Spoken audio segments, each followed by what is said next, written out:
Excessive Celebration, 4:30 to 6:30. Where, Bill? On Crossover Sports Radio, or you can find us on iTunes. Find us on Facebook and Twitter as well. Oh, and don't forget, we're right around the corner on YouTube. If you miss a clip, if you want to see all the pretty, it's right here. Hey, real quick before we get into that. Okay. I'd like to let you and the listeners know Excessive Celebration has hit 10 downloads on iTunes. Yay. And from Scott and I, thank you, listeners. Thank you. Now, you downloaded 6, right? And I downloaded 4? That's what I'm thinking. Okay. Yeah. Okay. Yeah. Well, speaking of downloads,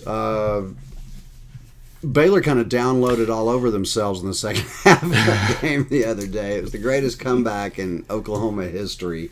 Oklahoma's 21-point halftime comeback was the largest against an FBS team with a 9-0 record since NCAA classification began in 1937. And no, Sky, I was not born yet. Ohio State became the second team in the past 100 years to win its first 10 games by at least 24 points. Ohio State became the second team in the past 100 years to win its first 10 games by at least 24 points. That's pretty impressive. The other was 1971 Nebraska, whose streak ended at 10 games when it won what at the time was the game of the century over Oklahoma 35-31. Thanksgiving Day. I remember watching it from Tudor Road in Windsor Hills. Joe Burrow has set the single-season passing record, Bill, at LSU. You're telling me that Joe Burrows holds the record over Jamarcus Russell? Yes. The greatest quarterback can throw from one end zone on a knee to the other end zone. Yeah. That Jamarcus Russell? Well, I think you may be forgetting Todd Marinovich, who was... I don't know. But yeah. Not that he was at LSU. He was a USC guy, but he was somewhat of a robo guy, too. But yeah.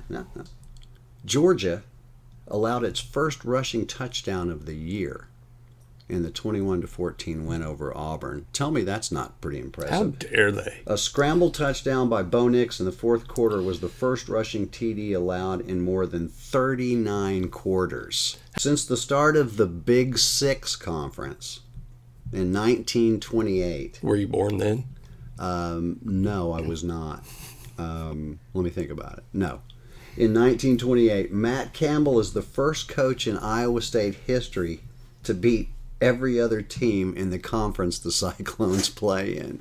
Now think about that. Goes back to when there was only 5 opponents in the conference. They couldn't beat all. That would have been like Drake and K-State, maybe even Oklahoma A&M at the time. So you're telling me before Drake started putting out beats, that's right. He was running relays in Iowa. They had relays named after him up there. Why is it when Kentucky wins or is it having winning seasons, like it makes you feel good for no reason? Like they're one of those teams when they have like a really good season, for some reason you're like, yeah, go Kentucky. Yeah, I have relatives there. I don't feel that way. Because or another one is Duke football, like when Duke gets really good at football. There you go. Now that's a happy thing. Everybody loves Duke around here. So I got the perfect story for you for this occasion. Okay. Some buddy of mine and I are sitting down watching the game at a fine establishment. I'm sure it was. And, out the left corner of my ear, and game's going on, obviously. We're watching OU get throttled in the first half. Yeah, that was tough to watch. You get to hear the bellows through this place of, this guy can't play, put in Mordecai, right? And shout out to my wife for this, who diehard Sooner fan. She will be the first one to tell you that Mordecai is terrible. And as a non-Sooner fan, I will be the first one to tell you that this kid's never going to see the field. Rattler's the guy. Barring any injury, right? So we get into third quarter, and OU makes their comeback, and get in the fourth quarter, and OU wins. And very end of the game, whistle blows. Myself, I proceed to yell out, "Why didn't they put in Mordecai?" Yeah. Because he would have had it sewn up in the third quarter. Sure. Like, it would have been done with. Sure, because Mordecai would have been able to have gone 30 for 42 for 297 yards and 4 TDs and run with it 27 times for 114 yards, right? Yeah. Right. Yeah. Yeah, there's only one guy in the country that can do that, and it's the guy that did it. And he plays at Ohio State. Yeah. Well, there are 2 guys in the country that could do that. And then One of Lamar them- Jackson. Okay, there's 3 guys only that could do it. So, yeah.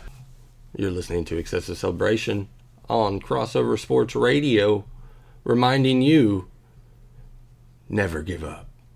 Don't ever give up.